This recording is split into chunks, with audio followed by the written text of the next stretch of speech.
What's going on, Bitcoin accumulation country? My name is Phil. It's the Fun with Bitcoin podcast. We're in season 3, and this is episode 14. Thank you, everyone, for joining. This is going to be a really crazy episode. We recently just had the Lightning HackSprint Day, which is hosted by Fulmo Lightning. And I was fortunate enough to be able to get a lot of the main speakers from the projects on the LightningNode Roundtable. So this is pretty epic. We've got a bunch of different speakers from a bunch of different projects describing all the different things that they're doing on Lightning. And it is absolutely amazing. You know, everything from Lightning backups to point time lock contracts, all kinds of stuff that is just totally pushing the envelope for Bitcoin and scaling on Lightning. Anyways, before we get into that amazing conversation, we are going to talk about dollar cost averaging and Swan Bitcoin. As you guys know, they're my first official sponsor, and I'm obviously really glad because they are Bitcoin only, and that's important to me. Very important, actually, probably the most important thing. But anyways, let's talk about dollar cost averaging, right? Because in the end, we don't all have the full amount of money that we are going to put into Bitcoin all in one shot. And what is, I believe, to be the safest and easiest way to get into Bitcoin is with dollar cost averaging. And Swan Bitcoin offers you 3 really easy things to remember, okay? You can automatically withdraw from your bank account, automatic purchase of BTC, and automatic withdrawal to your chosen address, okay? It's nice and simple. It's run by some good people, and I definitely suggest any Bitcoiners to go and take a look at Swan Bitcoin and see if their dollar cost averaging platform works for you. All right, guys? So check it out. The link will be in the show notes. And now, on to the main event. LightningNode Roundtable number 7. Here we go. All right, everybody. Thanks for joining us for the LightningNode Roundtable number 7. This is actually kind of a special edition of the LightningNode Roundtable because we've got a lot of participants here from the Lightning HackSprint weekend. And I unfortunately did not get to partake in this, but it sounded absolutely amazing. And we've got a lot of guests here, so everybody, as they come in, is going to introduce themselves. But we're going to start off by kicking it off with Rootsall, who's going to, kind of just take us through, a bit what happened this weekend and, what was done, and then we can get to some Q&A and some general conversation. Yeah, for sure. I'm just watching if the live stream is running. I think we posted some pictures from before. I hope we are right now correct in there. So okay, the idea of the HackSprint was normally we wanted to do the Hack Day Barcelona. This was this great thing we wanted to get into, but then the situation with Corona was happening, and we're seeing, okay, we cannot meet in person here. So, so the idea was what to do. And then we're saying, come on, let's start fresh, a little bit smaller. And we were thinking about doing the HackSprint. So just a kind of meetup of all the projects that are out there and helping a bit out to get everything starting in an online situation. And was quite nice. A lot of projects joined and were saying like, yeah, sure, let's do this. They were looking at their GitHubs and labeling some issues for the hackathon. And we got quite a list now in the end. That's quite amazing. And a lot of people joined. I think maybe Jeff can tell a little bit more on that, how many people and kind of the outside of this event. So, And we just said, let's go for the weekend. And we did 2 days. Yesterday was Saturday. We started with a kickoff. And then people joined the MetaMost, our chat platform. That's kind of an open Slack. And then find together in single rooms around the projects and start kind of exchanging on their projects, what's to do and what's still to fix to improve on this project, or even come together with new ideas about the project.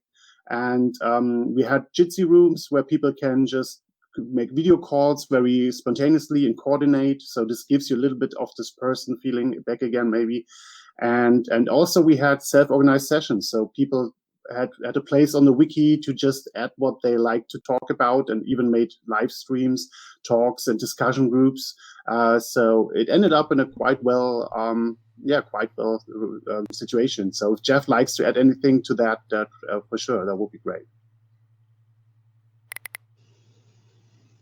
Yeah, thanks. Well, first of all, it's still a bit sad that we had to cancel the Hack Day in Barcelona. I mean, hopefully just postpone it, but probably postpone it to next year. So I hope everybody in Spain, Polis Parvalela, and all the people who wanted to support us there are actually doing okay, and they're holding up all right.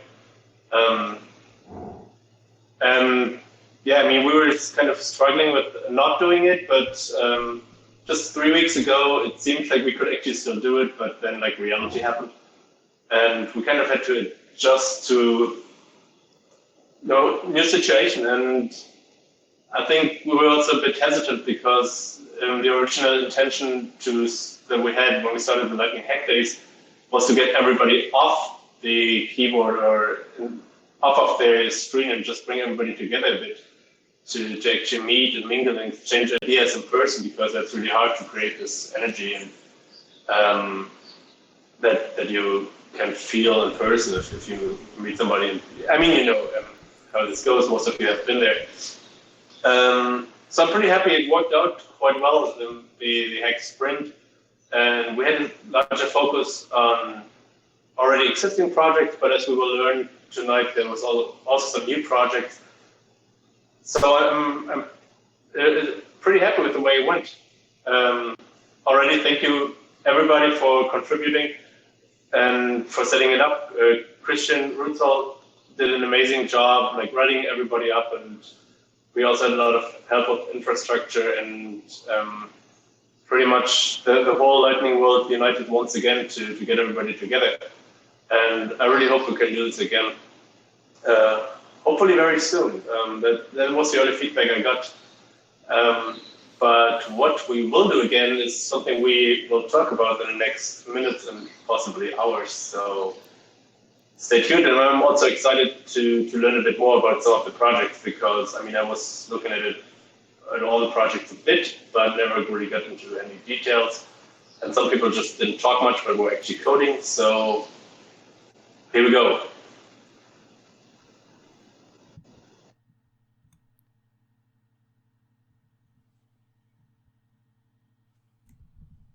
Now, very cool. Thank you very much. You're welcome.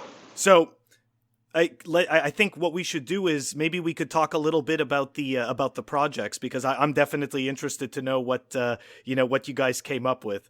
So I've seen, obviously, we've had in the past, we've seen some really cool invoice terminals, and stuff like that. And, the ability to, obviously there's the Raspiblitz and all the amazing things we can do with that. So what are some of the projects that came out of this? If I don't know, Christian Rutzol, if you want to just Yeah, sure. Thank you. I tried to go through the list on the wiki because there are quite a lot of projects, and I have to be careful here not to leave anybody out or something like that. So look, let's start with it. Sure, we have at the first project, of course, there's the Raspiblitz, but I don't want to talk too much about it because I'm the lead developer, and so the most of the things we did also was a little bit use the time with the team to get together and to plan some further steps, discuss some issues, but also helping a lot of other kind of projects to get their thing on the Raspiblitz going, because a lot of projects are now related to the Raspiblitz because you can install this like RTL or the LNbits or the Spectre desktop. So a lot of stuff there that's connecting projects. So that was a lot of stuff we did there. We prepared some people's Raspiblitzes in the process, because that's always the support we do.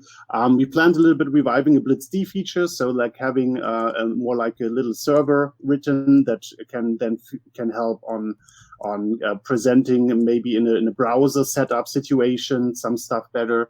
We were testing a better way to protect public IP for the outside, so that we get rid of some services that we think can be more decentralized. And one funny thing what we really tried out, what I really enjoyed, is the work with Fusion 44, for example. He's writing the Send Many app. So it's one of these an Android app that you can connect with the Raspiblitz, and you can use the key send feature from LND. The key send allows you to send data over the Lightning networks and exchanging chat messages, or for example with other nodes. And we made it possible to connect our Send Many app with the Raspiblitzes and writing through the Send Many app, like over the Lightning network, exchanging chat messages from our mobile phones. So that was quite a nice experience there. We think OpenOMS was there, MZ was there, Fusion 44, and me kind of doing chat tests. So this was quite a good takeaway there from the Raspiblitz side. Maybe before I continue to another project, any questions there on the Raspiblitz quickly before we continue to the other projects? Yeah, I'd like to throw in a question just about the you were discussing. I think I saw a tweet from OpenOMS about Coinjoin on the 1.5 release candidate. OpenOMS, do you like to jump in there? Yes, so we have implemented Join Market for the 1.5, which is now on the release candidate. Images out already. It's basically an install feature. So as usual with other services, you can install Join Market from the services menu, which is set itself up, and we try to automate as many things as possible to make it easy to use. And there is a related guide as well, which is pointing to like one of the guides which has been going for a while to support the setup of Join Market and Raspiblitz. So what we'll have is a command line for now and a good guide to support using it. And then we will continue to implement it into the GUI and try to help as much as possible. But the main thing is that you have full node running, and now you can use Join Market connected to it and running on it. But that wasn't the focus of this weekend, because obviously this was a Lightning HackSprint. So, and we trying to keep away from the chain. Yeah, no, I know, but that was kind of I saw that tweet, and then it kind of became a bit of a listener question, because somebody was talking about the fact that Coinjoin isn't really integrated into things, and when that's coming, and it's just kind of serendipitous that I happened to see that come up the next day. Yes, sure. I mean, April 4th of April was the non-official Coinjoin day as well. So I think that's why that kind of topic and tweet blew up a little as well. Cool. Very important. Absolutely. Privacy. I actually do have another question. Is there, in the 1.5, is there any update to the LCD functionality, the touchscreen functionality? Because in the 1.4, you guys really expanded, on the touchscreen capability, and we have the ability to create the what's it called? The invoices, to be able to use it also as an invoice terminal. So, any other touchscreen functionality? On that one, I have to say the 1.5 was a quick release. Normally we planned more for the 1.5, so there was no kind of further features on the touchscreen there. But this was one thing we discussed during this HackSprint, that this is a situation where we want to go forward and allow in future format status screens and stuff. But it's still something to come up in the future version. So on the 1.5, no further touchscreen functionality, I have to say, but it's coming. Cool. Very, very cool. All right, so let's dive into one of the projects from the Hack Day. What do we got? What did you add on to the Raspiblitz? No, not the Raspiblitz. Okay, sorry, not the Raspiblitz. Yeah, it's about the Lightning ATM, the do-it-yourself Lightning ATM from Cool. 21 is enough. He asked me to report a little bit on it because he's not available at this time. So what I heard, what they were working on. So just in case, it's a do-it-yourself ATM, so a little box where you can put coins in, and it gives you kind of satoshis back for it. So it's a do-it-yourself ATM for coins and gives you satoshis. And beautiful box, beautiful designed, and they, as far as I can read from the outcomes, they removed some dependencies, Pi, CoinGecko, some specifics here. So I think this is always good to remove dependencies to get this cleaner, so cleaning code up. They made better wallet management on the ATM, so for the person kind of maintaining the ATM, that seems to be improvements there. They tried some code snippets to try another touchscreen thing, because I think before they just had e-paper there, and now they're experimenting a little bit more with little LCDs and touchscreens. So, and they're working on that one. So this is the kind of things there. Names that I'm reading here is Talon Pierre and Mr. Rostecki. So there are people who come together around the project. That's quite nice. That's exactly what we wanted to do with the HackSprint. So some progress there. And I will jump to another project that's maybe in the here in the call. Let's see. So do we have somebody here? Let's see who's still in the call. We have Umo Campbell. Lucia, Sergi. Sergi, can you tell us a little bit your project and what your outcomes and things were? Sure. So we were working on Watchtowers, the implementation we open source recently called the satoshi, which was supposed to be, well, which is actually a Vault 13 compliant Watchtower. And the idea was to work a little bit on the integration with other clients. So, for example, Clightning was working on a hook for the last week. So you could retrieve the commitment transaction information and penalty transaction information in order to send all that to the Watchtower. And it turned out that was way more advanced than I thought. So we were able to start playing around with the plugin system to integrate the tower with Clightning. We also had some people working on Docker, so creating a Docker image for the tower to ease the deployment of it. So basically, you can just one click or one command run the tower on your machine. And what else? There was some people also working on deleting information from the tower on user request. So the idea right now was that the user was able to send all the information, all the appointments to the tower, and the tower was keeping track of everything. And then if the towers saw a breach, then it would react and manage all the workflow by itself, right? But there was no deletion from the user, and that's something that we wanted to add for the first release. So there was also some people working on that. I have to say it has come quite nicely, because we had people working on half of the issues we opened. It was way more than we thought at the beginning.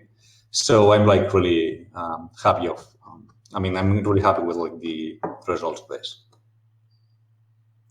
That's really cool, by the way. Thank you very much. I haven't really heard much about the Watchtowers recently, so that's a really cool development that you guys are trying to do.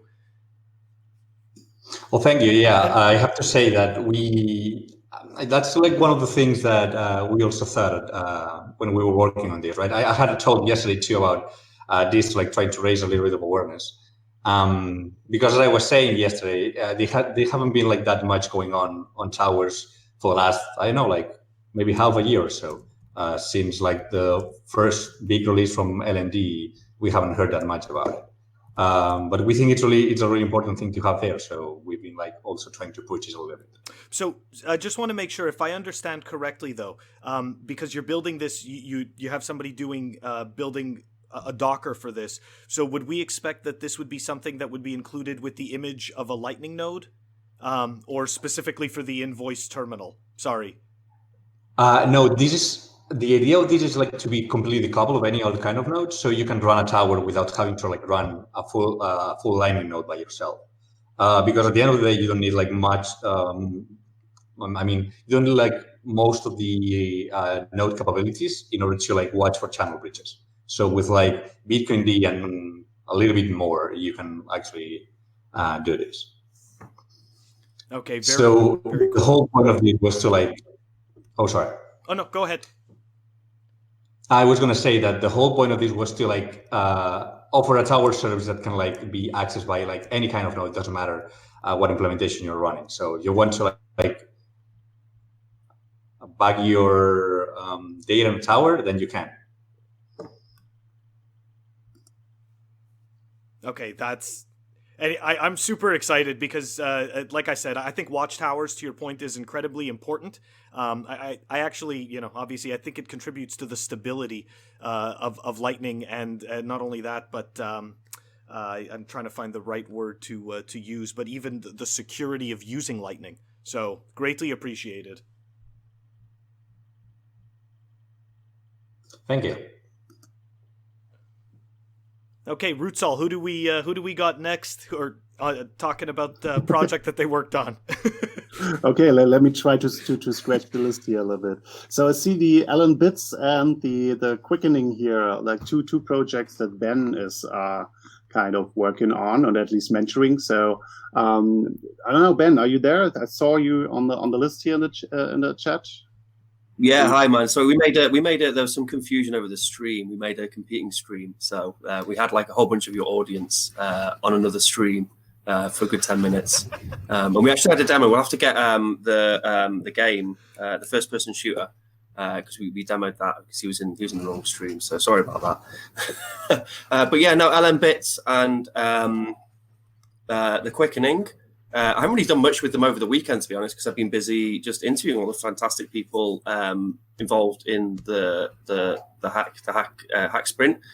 So we've had some great interviews and some real good chats. So I didn't really get much time to actually do any hacking, but that's always the same in any Lightning Hack Day. I have all these this ambition that I'm going to sit down and be very productive, and you just can't because there's so many interesting people around you. And I can't because I can't multitask anyway. So yeah, not really much movement on those. I mean, Eniko, he did a new extension, I think. So he's claimed one of the bounties. So there are still 2 bounties for 0.03 BTC to make an extension for LNBits. So if you're interested in doing that, then hit me up on Twitter. I did do some work last night after the first hack day just on LNBits itself, getting it ready for the new release. So hopefully by the end of the week we'll have a version 0.1 and it's got an updated GUI, it'll be updated a framework, and we've refactored the back end. Well, Eniko's refactored the back end, so it's no longer spaghetti code, so a little bit more functional. So looking forward to that being released. And I did see some stuff on the Quickening. There were some people making using the M5 stack sats and playing around with those, so that was pretty cool. But yeah, no, from that, I want to have a Groundhog Day where I can experience the whole thing as and actually visit those channels and contribute, and then maybe do it again and visit some other channels and have a look at what they're doing. So such fascinating. Everyone's working on such fascinating projects, but sadly, it's a one-time thing. Although in saying that, the Mattermost I hear is going to be running for a little while, so maybe I can hop in some of those channels and read through what people were getting up to over the weekend. Yeah, so it did a lot of fun.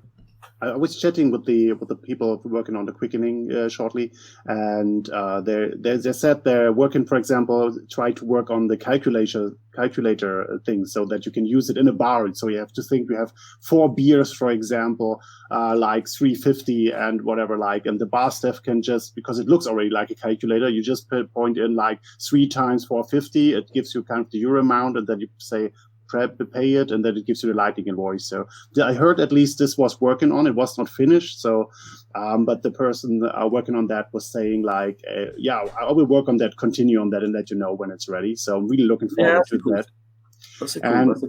And as I was seeing, somebody was also sending me a video. I don't want to tell now. Yeah. Names, but I already called him out on Twitter, so it was content. Yeah, he did a great job. but really, it was nice because there was always a question for this little point of sale when somebody was kind of paying a Lightning invoice, and the bar staff normally turns away doing other things. So there needed to be a sound that gives you confirmation, and somebody really programmed kind of music thing there, so it was giving you a little melody, even like to let you know. That's the benefit of building your own point of sale system, is you can work those. I mean, if you look at legacy point of sale systems, they don't calculate and they don't make noises, which is kind of like, I just modeled. I was just like, let's just try and make what that thing can do, but do a Lightning version of it. But then, that device has the flexibility to do a whole bunch of other things like make noises and do calculations as well. And not issue refunds. You could issue a refund to an LN URL on the screen, which is something I'm quite keen at looking at some point. So yeah, no, it's great. It was great. I was so happy to get that video from Comta yesterday evening. It made my day. Yeah, it was really nice to see. So it's a little bit sad. I don't see him around here. So otherwise I would. So if you're here in the chat room, step forward. But I don't see the name here, so I don't think. I'm thinking about. I mean, I think I might make put him on the GitHub. If he doesn't mind, I might get him to become an administrator on the GitHub for it. So I need to. I just need a few extra people to muck in, like, look, because I've got so many repos now. I get lost in them. So I need some people just to check over the issues, and also he does a lot of like workshops and things based on things like the Quickening. So it's cool to have his input. Yeah. Any questions about the Quickening or the PO or the LN bits out there? So now's the point.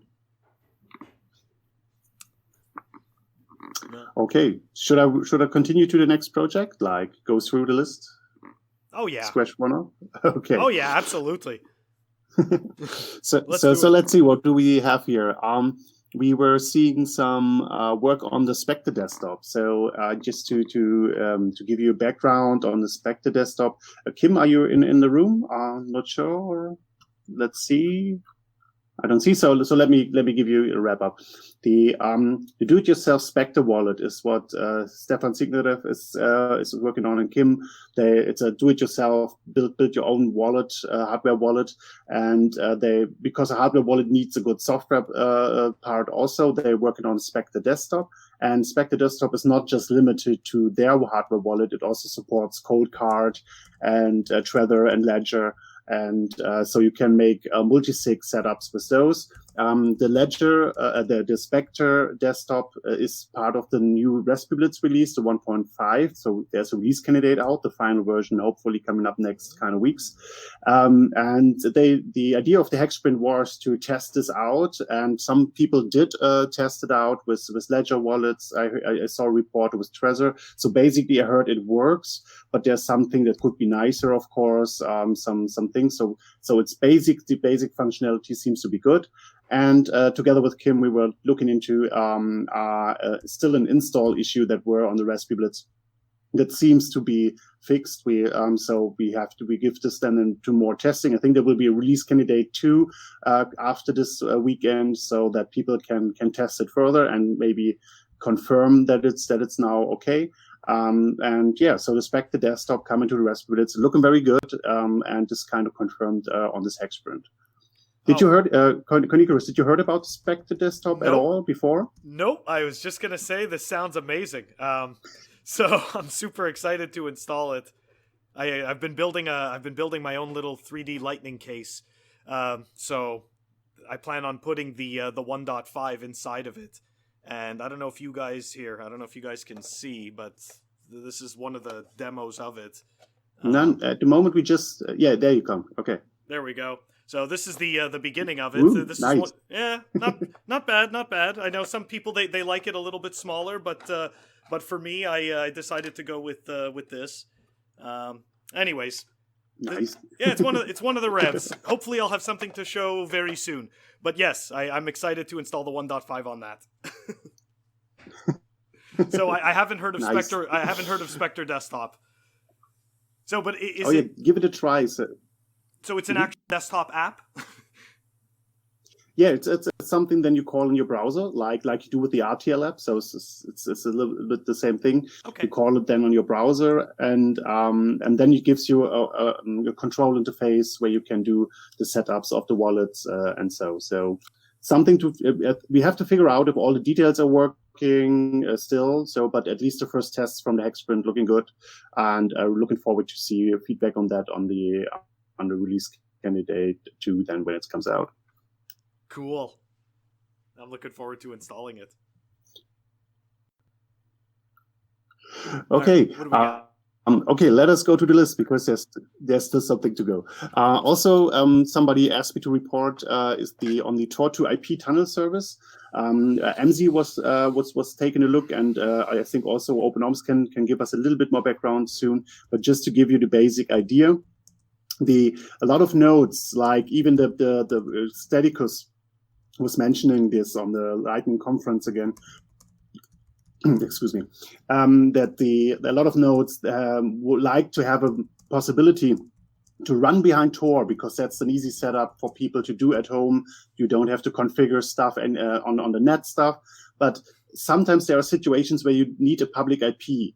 And to make it easy, it would be great if there would be a Tor to IP bridge would be available, some service that could be around that you can use. Either there's somebody setting this up and you use it and pay it with a little bit some Lightning satoshis, or it's a very easy thing to set up yourself on a server. And this was something MZ was starting to look in and found a way to use SOCAT, so a tool on Unix or Linux, to make this port forwarding on a server, and from there on, other people were picking up and trying stuff out. Kim, I think he's not here, was trying to prepare kind of a management web front end for that, and I think OpenOMS did also some tutorial on how to do your own VPS. I think OpenOMS, if you can give us a little bit details there. Oh, nice. Yeah. So indeed, MZ was coming up with the core of this idea, which is to introduce us to this SOCAT tool and the syntax of it to use. But then from there, we already had this remote reverse SSH tunnel setup, which is inbuilt in the Raspiblitz, but I had a manual guide for it as well. And then on that route, I've basically done a quick guide how to set up this Tor to IP tunnel service on a virtual private server, which we have a couple of like Lightning payable options as well, like the host4coins.net or the BitCloud's SH, which is reachable over even LNTX bot.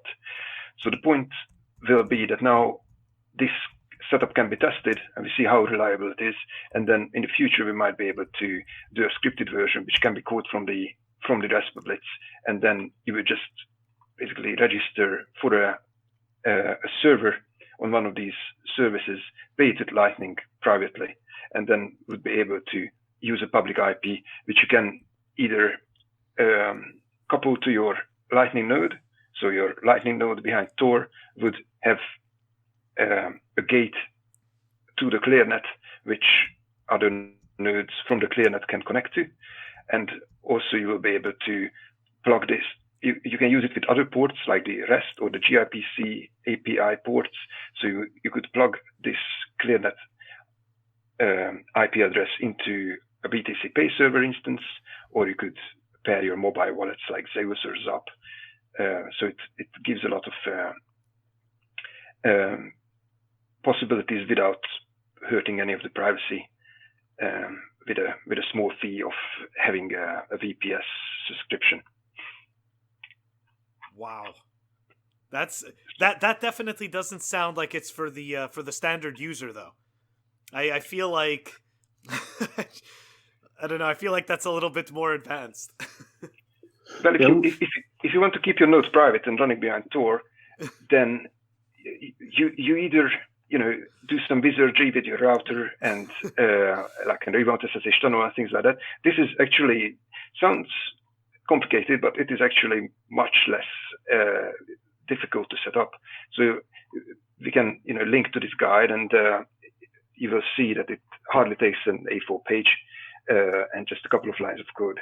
So I really recommend to look into it, and then once we demonstrate of its usage, I think it will be quite widespread soon.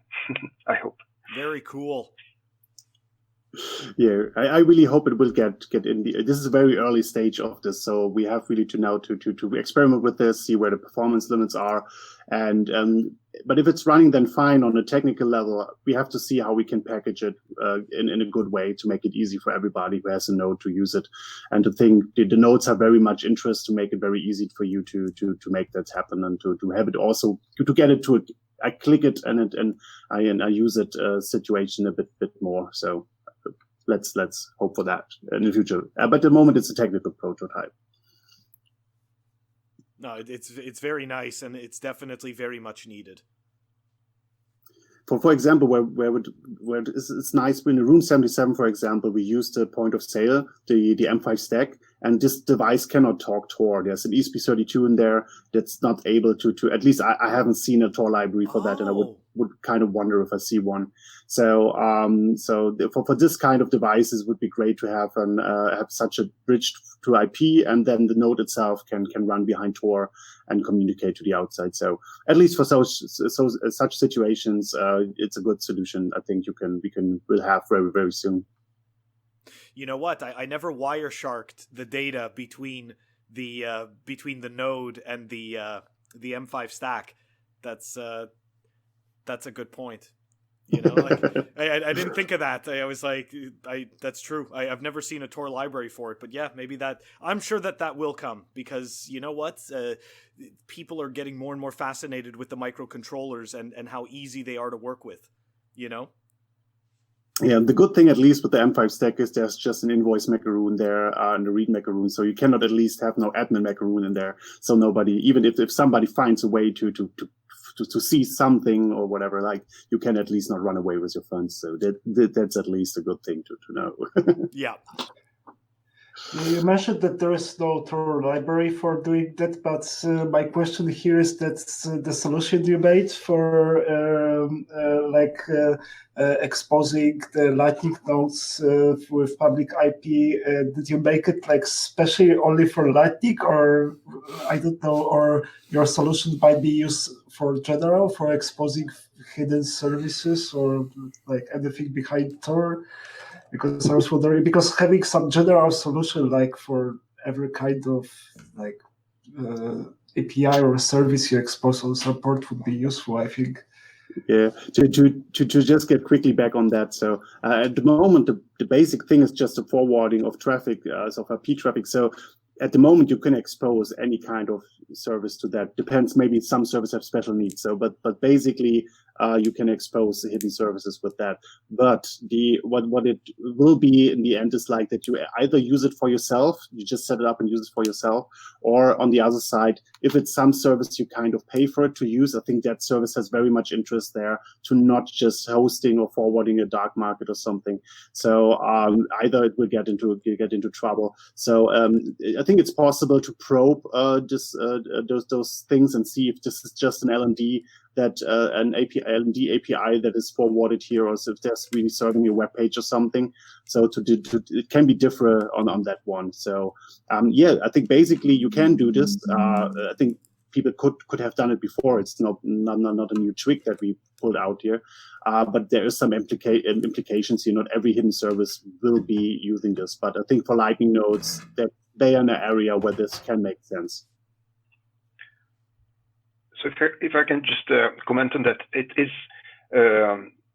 so this is to expose APIs most of all, and not, for example, to use for like BTC Pay server to run it behind Tor and then expose it to an IP address anonymously.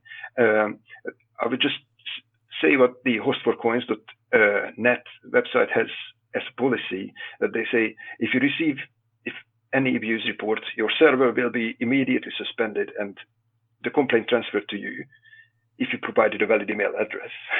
And if the issues are not fixed in 48 hours, it will be terminated and no refund.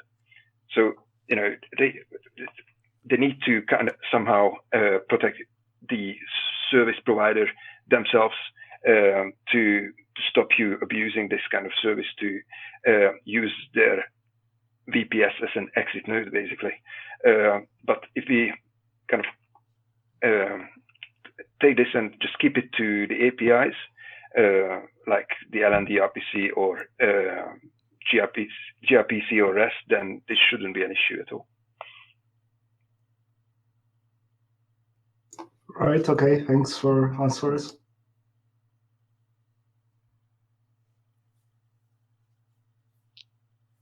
All right. Who do we got? Yeah, I can check the list further what we have. So yeah, there's still one challenge we had on the list. This was more kind of a wish list from Fulmo, because there's still up for grabs. So if somebody wants to work on this even after this HackSprint, we would be very, very happy.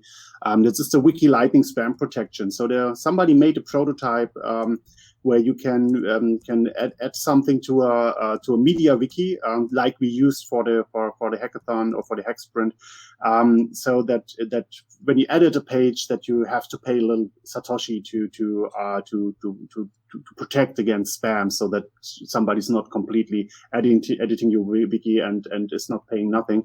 So, and to turn this into a real media wiki extension would be very, very nice. We could have used this quite nice during this HackSprint, because we had some people were kind of a little bit playing with our wiki, let's call it that way. And yeah, something like that could be very, very nice for the future. So if somebody still has some time to kill in the next kind of days, please grab this challenge. There's also a bounty attached to this still to claim. So at least to let everybody know, that would be awesome. Then we had the people working on the Exchange Union OpenDex. Is somebody here in the room? Just have to ask, because I didn't heard a report from that project back. So maybe somebody was not available because of family situation or something. So would be nice to if somebody is somebody there? No. Okay. So let's jump over to the next one, the Rustlightning network implementation. Somebody here from that project in the room likes to give us a little bit. Yeah. Perfect. Hello. Hi. Hey. Do you hear me? Oh yeah, we hear you loud and clear. Yeah. Well, it became quite dark here when we started. It was quite light, so I hadn't chance to turn the lights on. Anyway, we basically, with this, we have an ongoing effort, we name it LNPBP standards, an effort to enable layer 2 and layer 3 applications to happen. Actually, I will even probably share my screen just to make it will be more informative to do that. There is a lot of new exciting stuff happening with the new protocol developers, and a lot of buzz about such things like channel factories. Guys from SharedBits, they are doing, and Renepicard, they are doing with discrete log contracts with attempts to bring them on Lightning Network. There are this RGB and Spectrum project that I'm working on mostly for the past time. It's basically assets or identity or even more complex smart contracts on Lightning Network. And an idea related to that is a high-frequency micropayments. So you can just, with zero signatures, with zero load on the client-server side, you can stream the payments on sub-satoshi levels. And there are other proposals like Storm Prometheus regarding the storage and messaging over the Lightning Network, regarding the high-load computing. So a lot of new applications and new layers appearing. And Lightning Network evolutionized by itself. So we will have Schnorr signatures at Taproot, hopefully this year. There is another proposal from ShareBit guys, and Zemin is payment points to replace HTLC, which are more reliable, and L2 probably will happen someday. So Lightning Network changes, and a lot of stuff is being developed on that. However, the actual software that we have, it's well, for sure you can feed this functionality into what you have today, but it would be good to have something for the developers of these technologies to play with and to experiment with. We need Lightning nodes to be able to support multiple channels, and most of them are limited in their architecture that it's impossible just to simply stick to that without big refactoring. We need to abstract on commitment and funding transaction structure. Many of these projects, they need to add additional outputs to commitment transactions or structure funding transaction in a different way, or do channel splits and other stuff. And actually, what we have with the existing Lightning nodes is that the structure of these transactions are hard-coded. It's embedded into the code, and it's very hard to modify it without changing a lot of actual code. And we need to modularize such mechanics like escrow and penalty mechanisms with the PTLC being able to replace, and better separate networking layers. Maybe some of you have listened to my presentation, my talk on the Lightning conference, where I was explaining why the layer separation in Lightning network is really, really important, proper layer separation. So with this ongoing effort on standardization process for 2 and 3 layered applications, I brought this challenge to Hackathon. There is already a library, Rustlightning library, developed by Matt Coralla, and now when he moved to Square Crypto, they are transforming it into Lightning developer kit. It is written in Rust, and the idea was to take this library and to take other developments that we had made for multi-threaded server infrastructure that we used for creating a new Bitcoin blockchain indexing server, working with Miniscript. So to take them together and create a new Rust Lightning node, which will be a modern one, microservice basis, scalable up to enterprise environments with Dockerization and all that stuff, able to process a high load with a zero message queue API instead of JSON RPC, and do a push-based notifications, support of non-custodial wallets without them requiring to install and to run the Lightning node locally on mobile, but that to communicate it through the push-based mechanics. Separation of layers for peer connections and channels. So we might have multi-peer channels or multiple channels per peer, and extensible with the new functionality. So you can easily stack new transactions output and everything like that. One of the best examples regarding the architecture on the market is Lightning. They've done their nodes as a multiple processes, multiple daemons communicating with each other. But our analysis had shown that we probably had to go even farther than that. So here before the hackathon, we drafted what processes do we need to have, how we need to separate them, how do we need to build communications across them. And throughout the hackathon, we worked a lot on this architecture. Basically, we ended up that the Lightning node will consist of multiple processes, even probably in different Docker instances, synchronized through the zero message queue bus. And at the end of the hackathon, what we actually have created, we have created the core of the Lightning node with this all complex multi-thread non-blocking API architecture and zero message queue. We have abstracted layers related for transport and messaging, Bolt 8 and Bolt 1, from the Rust Lightning library in 2 modules. Because with the Lightning network, you probably know it's a set of protocols, and you can do really interesting things like Bolt 8, it defines an generic encryption protocol. It can be not specific to Lightning network. It uses these Lightning node IDs, which are public keys, And with this protocol, you can transfer arbitrary data, and you can use these protocols outside of Lightning channels to build your own P2P communication in your software. So abstracting this layer was really important. Unfortunately, nobody abstracted it yet, and it was embedded deeply into the libraries and existing software.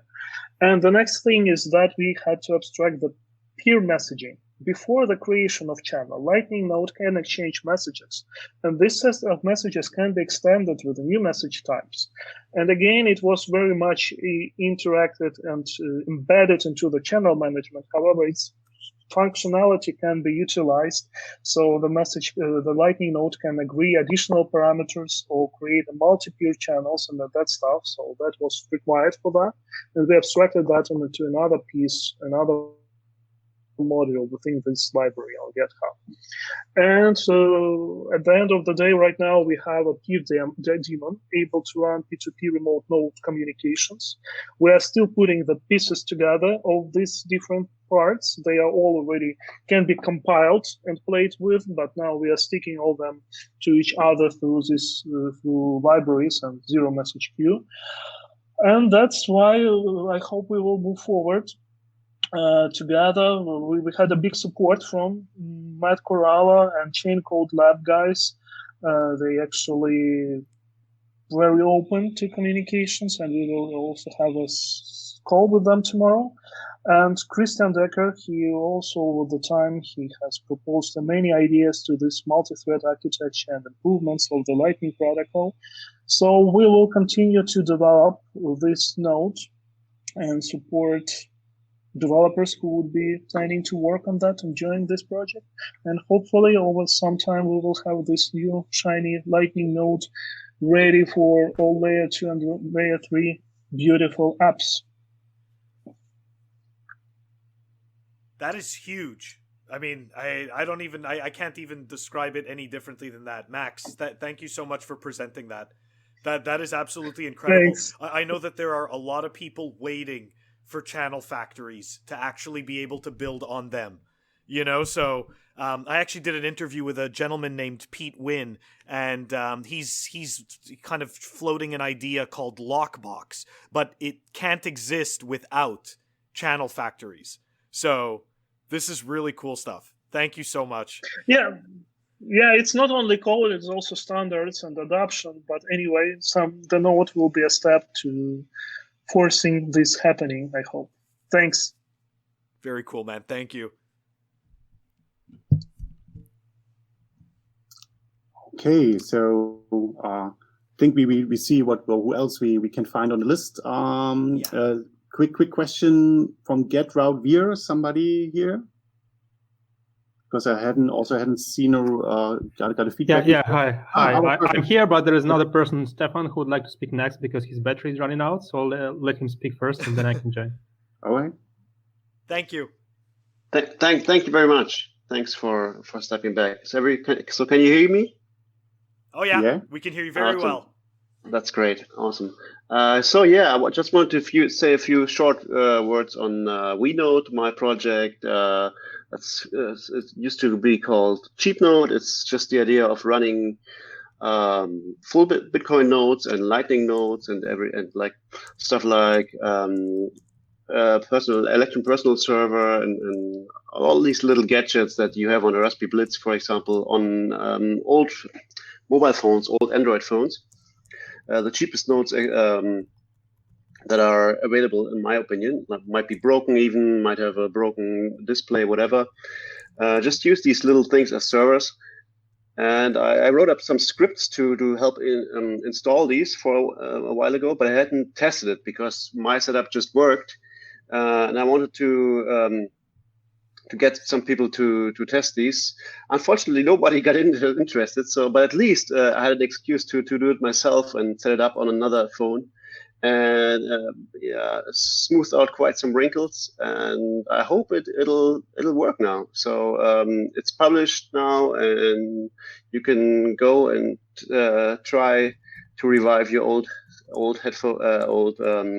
mobile phones and give them a second life as full node and And the LightningNode. Yeah, I'll share the link. Thanks. Cool, thank you. That sounds awesome. All right. Who would like to go next? Yeah, hi. Can I go next? I was the guy with the GetrouteVIA project. Very cool. I'm sorry, what was the project? What's the project called? It's GetrouteVIA. It's like get route for getting routes, but via some determined node. So basically, this is just a small, very small project for me to get more accustomed to the plugin system. And this is the idea that originated from my research, which I had done with René Picard and other collaborators, which I talked about yesterday, the probing channels for Lightning Network. So one of the challenges that we had there was to make our routes go through specific nodes that we chose. So I decided to kind of separate this functionality, and it works in some kind of very basic implementation. So if I just call it with a parameter, specifying which node I want my route to go through, then it in the backstage it goes like something along the lines of breadth first search, and it excludes the channels until the usual get route functionality from Clightning actually outputs the channel that satisfies this requirement. And of course, it's not only possible to specify the node, it's possible also to add some code to test some other requirements that a node might specify. And in the end, I would like to see a plugin that lets me specify precisely what I want from my route. For example, like I also did some kind of very stupid idea just to test it out. If I don't want the IDs of the nodes in my route to end in even numbers, I only want odd numbers for whatever reason, then I can also do that. It's kind of stupid, but just to illustrate the idea. So the code is on GitHub, and if anyone is interested, then you can join, you can submit ideas, or I don't know, contribute. Just a small project which I hope may be of use to someone. And also, I would like to make a quick update on my yesterday's talk. So yesterday, I was doing a talk about probing the balances in the Lightning Network, and we showed that it is actually possible to do, and with rather high precision and low cost, an attacker can determine where the balance is inside the channel. And we were talking about this interesting trade-off between privacy and efficiency of routing. And the thing that I forgot to mention, and I should definitely mention that, is that the idea of René Picard, who is one of the collaborators on this project, about just-in-time routing may help here. So if I'm trying to probe some route, and in just-in-time routing, some intermediary node can rebalance its own channels before it forwards payments further. So if some payment is going through me, I understand that I don't have enough capacity, but instead of returning the error and letting the attacker derive some conclusions based on this error, I first adjust my own channels, and then I perform a payment if it can go through after all. So this is kind of a countermeasure that I think it's important to mention as well. And René also says hello to all the participants. Unfortunately, he isn't able to participate in this event, but warm greetings from him to everyone. So that's all for me, basically. That is fantastic. Thank you so much. I mean, that is really amazing. I can tell you that is one of the main questions that I get about Lightning is, can I specify my route? You know, like can I just choose, you know, which way I go? And that is definitely something neat. So I'm definitely excited to see the development come from that. Yeah, thanks a lot. Thanks everybody for organizing this, for joining this event. I'm happy to be part of it, and I hope we'll see more online events and sometime more offline events as well as soon as it is possible. Cheers. Thank you. Yeah, thank you. Yeah, should I show the next one on the list I have here on the wiki is the backup plugin for Clightning. Anybody here in the room? Yes. Hey, so yeah, I'm Michael, and we are working on that with Christian Decker. So we are developing the plugin for Clightning for making the synchronous backups, so to back up the database on every write. to the Clightning database. And the initial version of plugin which Christian wrote is a file backup, and we also developed. There is also a possibility to backup it on Dropbox, and we have a plan to have the other cloud storages as well. And what I did is encrypting with PGP the backup if the cloud storage of any kind is used. So far, it's Dropbox. And you can find it on GitHub. There are 2 links on the wiki. You can just go there. It's pure Clightning plugin, so we didn't modify anything in Clightning itself. You can just go to our pull request and check it out. It works. And we hope that it will get soon as an official plugin. And that's it. I really I think that's something. I know that I know that there's a lot of backup stuff that goes on in the background with the nodes and whatnot, but it is really I think something from the end user perspective to be able to go in and manually be able to do this themselves and see it themselves and see it as an easy process. So we really appreciate you working on the backup aspect, because obviously this deals with money and value and nobody wants to lose it. Yes, and that's that part for using PGP encryption is like very generous with anyone who wants to implement via any other backend for, I don't know, Google Drive or like any other storage like AWS or something. It will be quite easy to reuse the PGP encryption part to like back up your money, but don't let anyone to look at it. Yeah, always keep your money encrypted. That's good. So the perfect. Thank you. You have on the list the low bandwidth Lightning channels. Is somebody in the chat room here? Somebody? Hello. Okay, because I don't have a outcome report here. So as far as I got it, it's the idea of if even managing a Lightning channel through very low band setups, even about at least it's saying about managing through SMS, for example, even. So that's very interesting, using it with setups like Gotenna or Local Mesh setups. So would be interesting to get a follow up on that. So if somebody's rewatching from the project.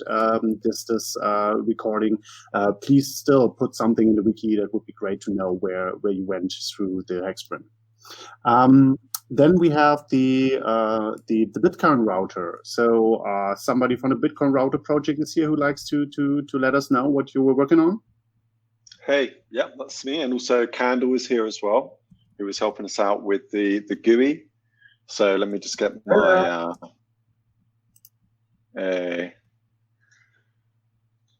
So let me just get a screen share up. Okay, so it was a very simple premise. What the challenge was, could we get an open source router called the Tourist Mox to run Bitcoin Lightning services?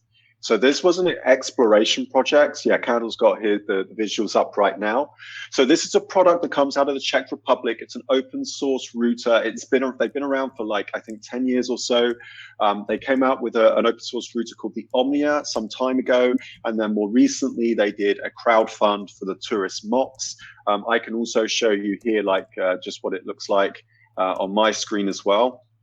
And basically, it's just a little PCB, and you can plug in. What's really good about it is it's super extensible and modular. So they have these other add-ons so that you can expand on it. I think that the Tourist Mox doesn't have a modem for broadband built in, but it has a 4G modem that you can get as an extension.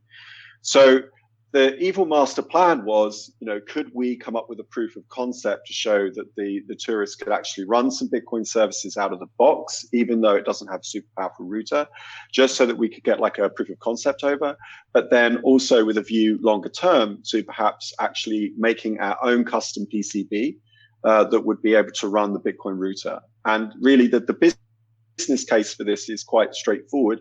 The assumption is that a lot of regular users, a lot of pragmatists out there that aren't super into Bitcoin would not necessarily adopt a Bitcoin and certainly not get into full nodes unless it came part and parcel of an existing product that they use in their everyday lives. And earlier on, I was on World Crypto Network, and somebody raised a very good point, which is that, routers are rather like fridges in your home. They're just utilities, things that run in the background. And I would really like to get to what I call a post-crypto world, where we don't just focus on Bitcoin all of the time. We don't just make it front and center, but we rather see it as as part of the landscape of our world, that we just take it for granted, that it becomes a fait accompli, and we can just talk about it like we're sort of past it. So what that means for this project is that, of course, like looking at the outcomes, like Tor hidden servers should be by default. People should be able to choose their own VPN. The tourist mocks actually allows you to run an open VPN server, for example. One of the big challenges we actually had and made us realize early on in this project was just how difficult it was to get something like this running, because a lot of standard home routers don't allow you to punch through the NAT, right? The port forwarding is an immediate barrier. And so we were able to get around that with Tor for a while, but then I had to sort of get on my bike and go around and try to find someone who had root level access. So this is really the idea, and we'd really appeal to anybody. Just for Candle can show some of the visuals. Anybody has experience with building hardware can give us some indication of the work that would be required and the money to be required to produce our own custom PCB. That would be really appreciated.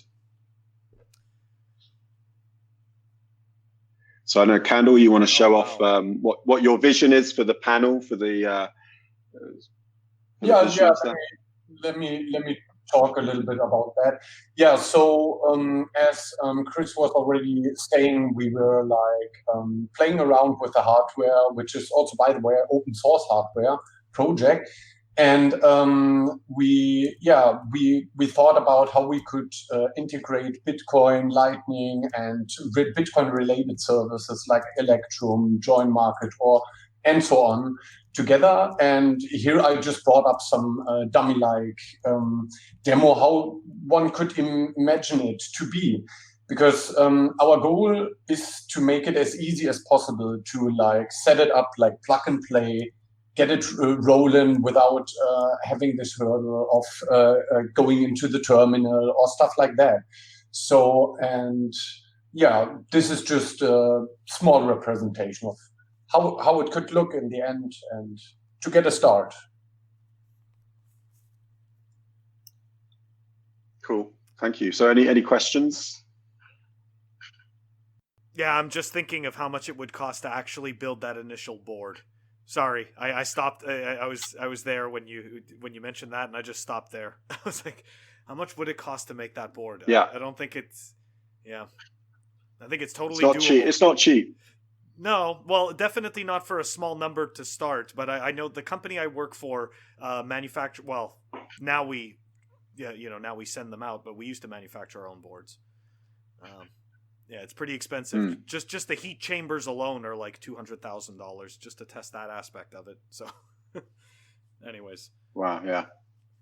But that's worth it. I totally agree. By the way. But you can get. There's plenty of services if you do a board design and get them. You can get them prefabbed out. There's a whole bunch of services for that on which and you can get boards, custom boards made pretty cheap. And if you're willing to attach a bunch of components yourself, then just print the boards and then you can get them. Rather than fabricate the whole board yourself. That's exactly. Yeah, exactly. Yeah. People are. The link to our Mattermost is on the wiki as well, so everyone's welcome to come in and say hi. And any ideas like that, I'd be totally up for that. I actually need to get more into hardware, so I'd be really up for learning stuff. I have to add to this that I still have to enable the signing in feature, or otherwise we need to exchange in the wiki the link to with an invitation code for the MetaMask. Okay. Okay, cool. I just want to add that I absolutely love the philosophy about making it part of the landscape. I think that that's very important because just like the internet, right? Obviously Bitcoin is the internet of money. Well, this is part of one of those steps of making that actually happen. Yeah, and I think the public is ready for that. Like 5 years ago, I used to go into bars and restaurants, and when I went to pay, I would always do this little joke where I get out my phone and be like, can I pay in Bitcoin? Like, I'm ready to pay. And people used to say stuff like, no, not yet. And I think there's always been this sort of pregnancy that people have had in their minds. It's not quite there yet. I'm not ready to get into it yet. But I think a lot of pragmatists do kind of see it as inevitable. And if we as a community can present this as a fait accompli, I don't think it needs to get mass adoption. I'm not talking about getting your mum to use it or any of those cliches. I'm just saying, like, if it can just become part of that landscape of products in our environment already, if it's already on your router and it comes with, I think that really signals that it's already here. Like, we could just move on and we don't have to treat it like it's this special thing. I love that. That is fantastic. Cool. Well, thanks very much for letting us present. Thank you. Yeah, thanks. Thank you very much. So from the hardware now, I think we try to make a detour into gaming. So we had 2 game projects. I think somebody here from LightningNode, just to ask, haven't checked completely the list. So if so, now is the chance. Okay, but there's definitely the issue list there. So people that even want to check it out and want to get feedback on the LightningNode project, check out the issue list on the wiki. So then we have the Bitcoin bounty hunt. Is somebody from the project here? Okay, can you report? Hi, can you hear me? Yeah, I would. All right, I'm going to share my screen. Perfect. So we are building a Lightning-based, Bitcoin-based multiplayer shooter. And we used the weekend to basically show the game off to more people and to find some bugs. And we found a pretty substantial bug. So one user today earned about 2 million satoshis. So fuck that. Because the cool thing of our game is the game runs a LND neutrino node alongside it. So every fund that this user earned, it's basically his, and we cannot change anything there. A little bit about our game. So it's, like I said, an online multiplayer shooter. The goal is to collect these cubes, which are bounty cubes or Satoshi cubes. And when I collect it, you can see on the right, my bounty number increases. If I die, I will drop some of my bounties. So the goal is to kill other players to collect their bounty. The bounty gets converted to like real Satoshi at the end of the round and also during the round. So that's basically the gist of it. So there's this player. I now try to kill him. Let's see how that works out. So I'm running a shotgun and I kill him and now could collect this. Now I can collect this cube. Now the big question is, how does the money get into the game? Because it would be pretty stupid to just pay it from our purses, because as I said, 2 million was earned today. Right now the earnings are along the scale of 1K. Okay, so now the round ended. So the money comes in via advertisement. So as you can see, here's this Bitcoin logo, or here's a Nix Bitcoin logo. And it works via our super rudimentary page, where basically you can create yourself as an advertiser to basically be in the game. Another feature we, for example, have is that you can increase the bounty of players per demand. So if I increase my own bounty, give me 1 second to pay for this. I'm totally fascinated. I'm sorry, I don't mean to cut you off, but how much do you charge to advertise in the game? Right now, it's just 1K so that your image shows, so that you're activated as an advertiser, because we also do like manually have to approve advertisers, right? We don't want to have basically not cool stuff in there. So we approve you. It costs you 1K sats, and then every sat you add to yourself, we have like this balance type player sats. So you can just increase your player sats, and they will get like distributed to the players. So right now it's basically free, I would say, to advertise. And also it's hard to think of it as advertising or as showing like what you want to show. I don't know how many people look at the banners while playing, but basically what you're doing is buying goodwill, right? Yeah, but it's still amazing. It's absolutely genius. You're just, I mean, it's real estate in front of the person's face in one of the most personal settings that they have. Yeah. That is, I mean, that is fantastic. Yeah, so the cool thing is, as I said, that the game basically runs a LND neutrino node alongside it.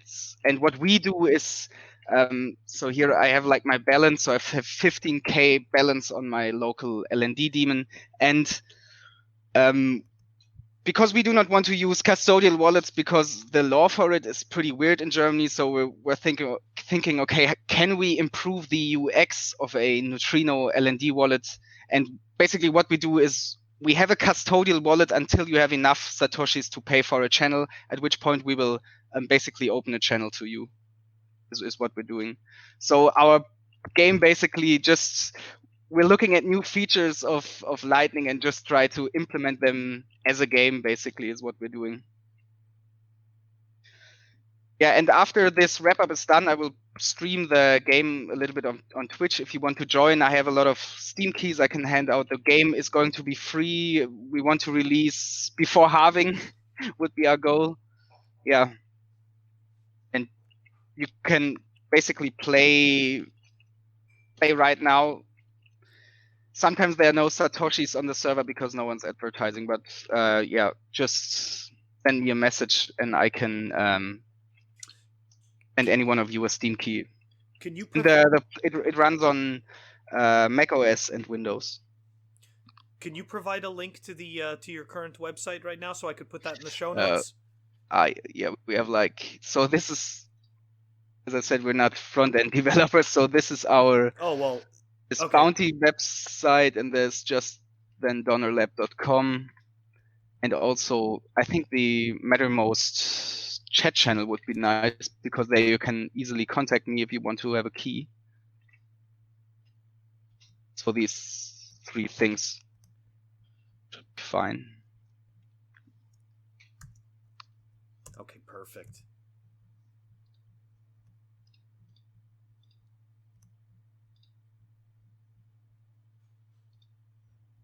Are there some questions from the YouTube live stream?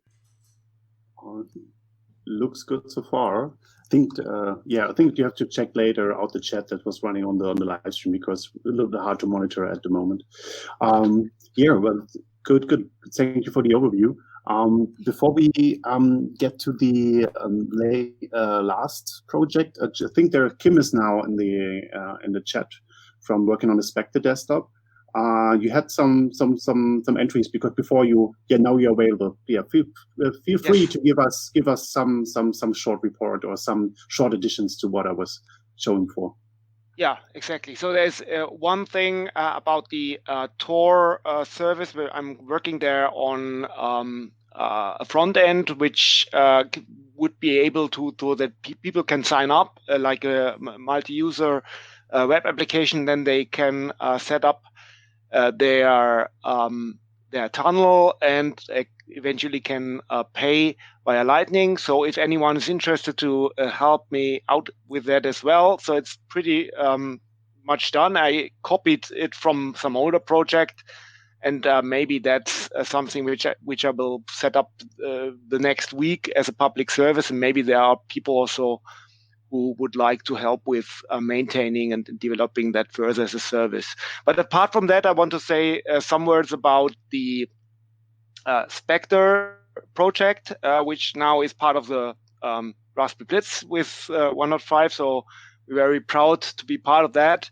And I just want to say some words about the Spectre project. So Spectre project is 2 things. On the one hand side, it's a hardware wallet, mainly from the brain of Stepan Snigirev, and it's built out of standardized industrial components, so which you can buy off the shelf and then build it together for yourself. So that it's using only QR codes. So here you can see one of these things which you can build together. He's also currently having a version where you don't have to solder, because in that case you have to solder, because the main component is this here on top, which is a touchscreen enabled,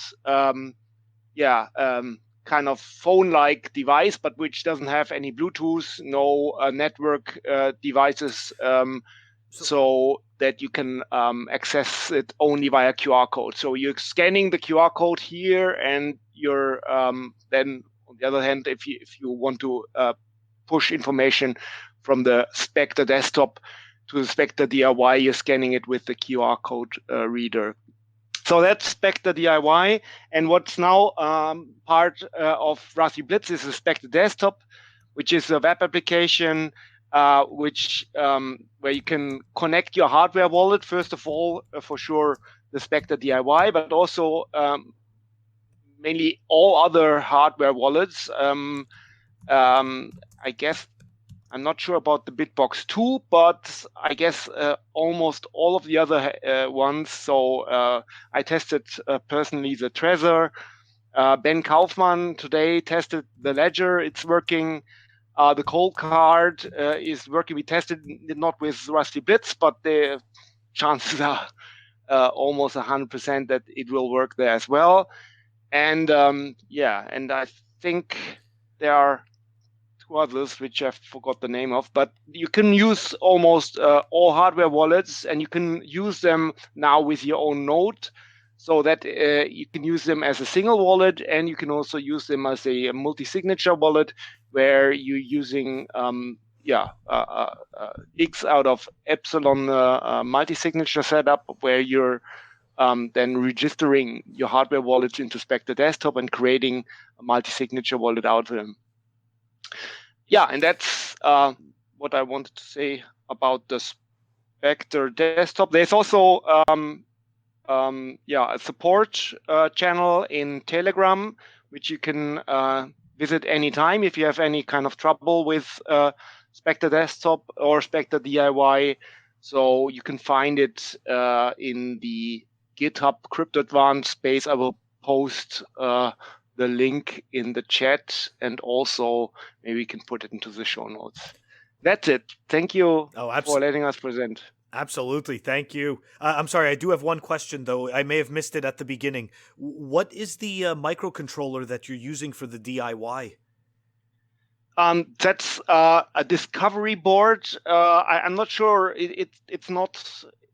It's a developer discovery board. I don't think it's a famous brand. Okay. We have a shopping list in the Spectre DIY GitHub repository, where you can buy it at Mouser, and it's about $50, and the QR code reader is about $20. So all in all, you come up with something like $80, $90 or something like that. Okay, very cool. I am definitely building this. So thank you. Yeah, thank you very much. Yeah. All right. So thank you. The next, or maybe the last one on this, I think, is the point time locked contracts, the PTLCs.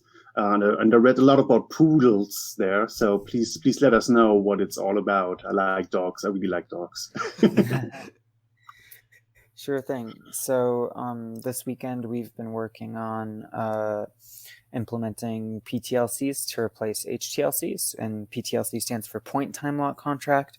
So essentially, rather than using hashes and hash locks to make transactions atomic over the Lightning Network, we want to move to using points. There are lots of reasons for doing this. The main one is that points you can add together, whereas hashes you can't. And so what this lets us do is it lets us decorrelate payments along a route. So if you have a payment route right now on today's Lightning Network, every single hop uses the same hash to make things atomic, but this is really bad for privacy. And there's some fee stealing attacks and some other things that this allows for. And so in the future, we want to move to using point time lock contracts, which allow us to add a random tweak at every hop, so that nobody can tell when they are on the same route as anyone else. And this is a problem that's made especially bad when using MPPs and things like this, where you get a ton of routing information based off of these payment hashes. And it turns out that not only do you get payment decorrelation by using points, but it also enables a ton of other applications. You can do a bunch of contracts using points, which are really the ands and ors of a bunch of other points. So you can have kind of these monotonic or multi-sig-like access structures on these points. So, for example, say Alice pays Bob contingent on either Alice agreeing to this payment or some third party like escrow agreeing that, say, Bob mowed Alice's lawn or something like this. And not only that, but you can also do atomic multi-payment setup. So you can set up these payments, which now these points allow you to enforce somewhat complicated contracts. And now you can set up a bunch of them in different directions at the same time. And not only that, but you can also transfer and update them. I've written a ton on this, but what we actually worked on this weekend was implementing just kind of this base level point time lock contracts. So the reason we haven't had this in the past is because we need adapter signatures, which we will be getting with Schnorr. But Lloyd Fournier, I think is his last name, has proposed a way of doing this on ECDSA without too much fancy ZKP hackery. And so this weekend, Nickler, Jonas Nick, spent the weekend implementing this POODLE, or proof of discrete log equality, also known as the DLEQ proof in the literature, in libsecp, which is the one fancy part you need in order to make this work in ECDSA. And then on top of that, he implemented the tweaking for the actual adapter signatures. And then me and Ben Carmen and Rorp and a couple other people over at the SuredBits team worked on implementing in Bitcoin S, the open source Scala library, some actual a client for constructing point time locked contracts, and even have a GUI on top of that. We are almost done. We just are working right now on getting the C library to communicate with the Java library. So I don't have an actual live demo for you right now, but I'm hoping to tweet out or post out or probably put on the wiki as well some link to a video of a working PTLC or pay for point essentially contract sometime later today or later this week if things go really poorly. Thank you very much. And I'm sorry, I didn't catch your name. My name's Nadav. Handles cool. N Cohen. Yeah. And if you want to hear more about PTLCs, I recently was on the Chain Code podcast. So I talked about them there as well. Okay, that is absolutely fantastic. This is the first time I've ever heard of PTLC, so this is, for me, totally new. Do you also have a Git that you could share that we could put in the show notes? GitHub, yeah, like a pull request, or just anything to explain the whole concept for the listeners. In that case, I have a whole blog post series here. Nice. I'll put that in Thank the you. comments. Yeah. Here we go. Yeah, perfect. So I can also just say we have on wiki.fulmo.org you find a list also of all the projects. With short descriptions what they were doing over the HackSprint, and also I think there should be the links then for deep search. But also I hope on the show notes here from the podcast you will also find a lot of resources now.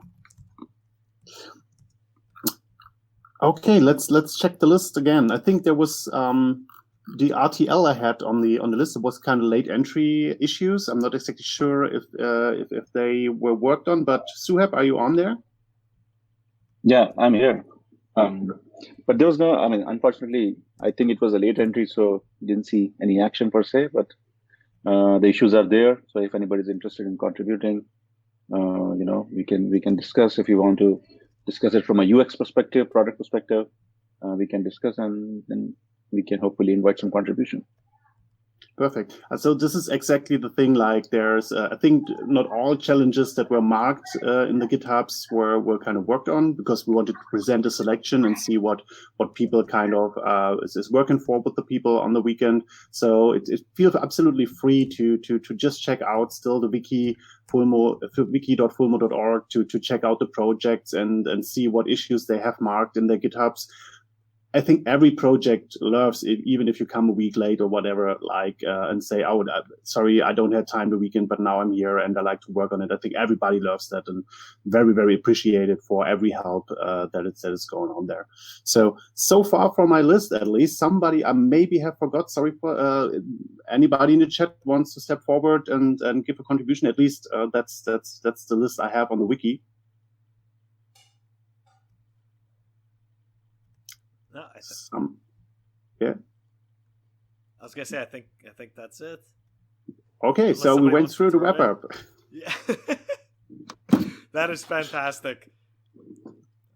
All right, so Wow. are there any questions from anybody to anybody in this very large group? All right, I All think we're right, good. guys. Jeff, can you? I got a question. I got a question Okay. right there with her. Sure, Ben. There we are. Cool. So I heard we were chatting yesterday, and yeah, it's public because Elizabeth said it on our chat thing, so that's fine. I heard that there was the concept flying around about maybe having kind of a weekly event similar to this, or some sort of, I don't know, like people can work on their stuff in the week, and then we can all kind of get together at some maybe on a Sunday evening. And this the Mattermost, which we've had for the Hack Day or the HackSprint, will continue to run, and we'll have some more meetups, kind of like a regular kind of meetup every week at some point. Any news on that, Christian? Or Jeff, are you there? Yeah. Great point. I was going to say that. I think it's a good idea to do that. And I was talking to Elizabeth earlier, and also because when Oliver had his talk, he couldn't really record it. So he kind of wants to do it again on the record so people can watch it later.